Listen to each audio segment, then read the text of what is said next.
Hello, everybody. This is James Brew of the Brew Show. I hope we're having a wonderful weekend. And I'm coming once again to focus on one of the world's biggest clubs, Manchester United. And I use the term biggest loosely here because when you're looking at it from the outside, Man United is supposed to be one of the giants of the game, three-time European champions. So we're talking about the European Cup itself, won almost every trophy that has been available to them, probably barring the UEFA Conference League, which is fairly in its infancy, one of the commercial giants in sports, and a lot of positives on that side. But when it comes to what has been happening on the pitch, unless, of course, you've been in a coma for at least 12 years, Manchester United has clearly been on a downward spiral ever since Sir Alex Ferguson left the club and they appointed David Moyes as his successor. It's been one bad decision after another, after another, after another.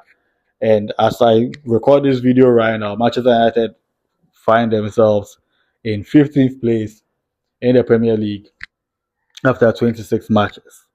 And while that in itself is bad enough, I am talking about 20-time league winners, Manchester United, who are currently out in front as the, for lack of a better English word, the winningest side in the English game.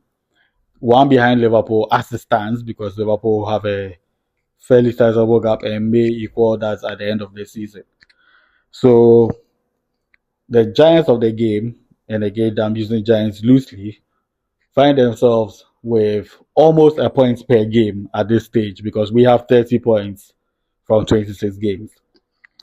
So the whole point of this video is very simple. What has gone wrong for Manchester United?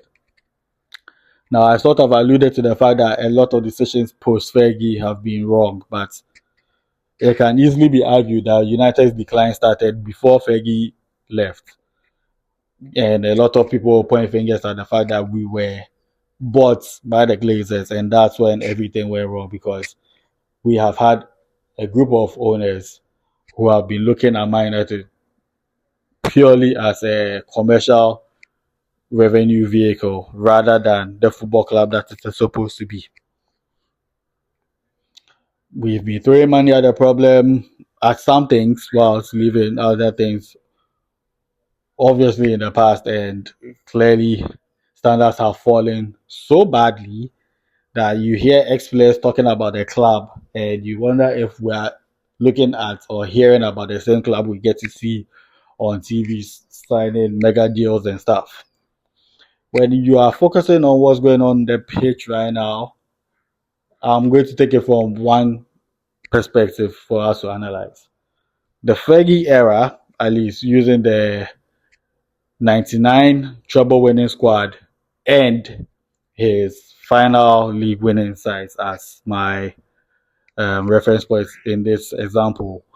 The earlier one, which is the 98-99 squad, had firepower to spare. We had the likes of Andy Cole and Dwight York forming a formidable strike partnership to start the game. And just in case that wasn't enough, we had the likes of Teddy Sheringham and Ole Gunnar Solskjaer coming off the bench to help either redeem or completely turn around the situation. Four strikers, four equally good strikers. When they take the 2012-2013 Premier League winning squad, we had four strikers. Danny Welbeck, Chicharito, Wayne Rooney, and Robin Van Persie. While the starting two may have been Van Persie and Rooney, with Van Persie obviously being the MVP of the season for Manchester United, the contributions of both Chicharito and Welbeck could not be also overlooked. Now, fast forward to the current team where United's only, and I'm not even sure if striking options are the best way to describe this, but only forward players in terms of people who could play the number 9 position in some way, shape, or form are Rasmus Højlund and Joshua Zexi in the current squad as senior players, we've been forced, for lack of a better description, to promote Chido Obi, who looks like a really promising prospect, especially when you see how disappointed Arsenal were to let him go to Manchester United in the first place. And from what we've been hearing at under 18 level, this guy is prolific. But too much is to be expected from this guy to try and help change the situation, if we are being brutally honest. So that in itself is enough of a snapshot to prove how much standards are falling at Man United, because between them, if I'm not mistaken, Zexi and Hoyland have not contributed up to 8 league goals in the season. And if I'm talking about goals full stop this season, I doubt they would have gotten to 15. If I'm even adding assists, I'm still really struggling to see how we would have gotten to that amount of goal contributions. And it doesn't make sense for a club like Manchester United. When you look at how much we've spent since Fergie left, it's, the net spend is over £1 billion. That in itself proves how much of a shambles it has been. So let me not waste too much time talking about that. Let me rather focus on why the club is in a mess financially from the transfer perspective now.